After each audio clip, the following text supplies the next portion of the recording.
I love that penny story because I'll tell you a bit about what I do. And I do a similar thing and it comes from my tradition. So do you have a money mantra? we don't say something, but I'll tell you about it. Yeah.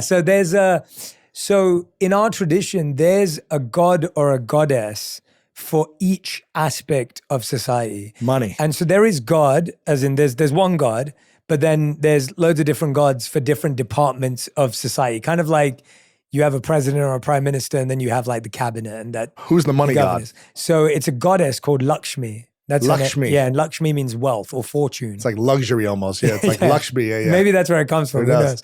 But Lakshmi is the goddess of fortune or the goddess of wealth. And so you would never, ever put your foot on a goddess.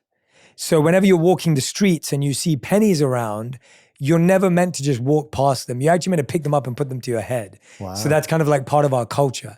And so whenever I'm walking around the streets of New York or LA, wherever I am, or subways, I do the same thing. Interesting. I'll always pick it up. And it's really funny because someone who's with me will be like, what are you doing? Like, why are you doing that?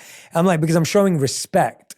I'm actually showing respect to the goddess of fortune. It's like I'm showing respect to the goddess of fortune by picking it up. And usually you give that money to charity or whatever it may be.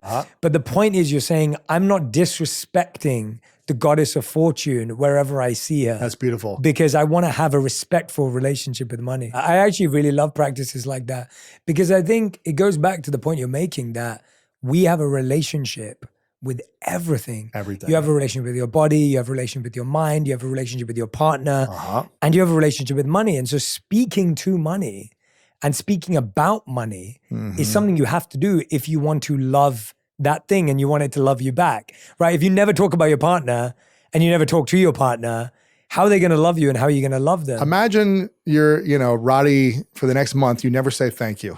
Yeah. You never look her in the eyes. You never speak to her. You avoid her constantly. Imagine like your relationship's going to suffer. I'm sure you guys will figure it out, but imagine if that's a lifetime of a relationship. It cannot survive.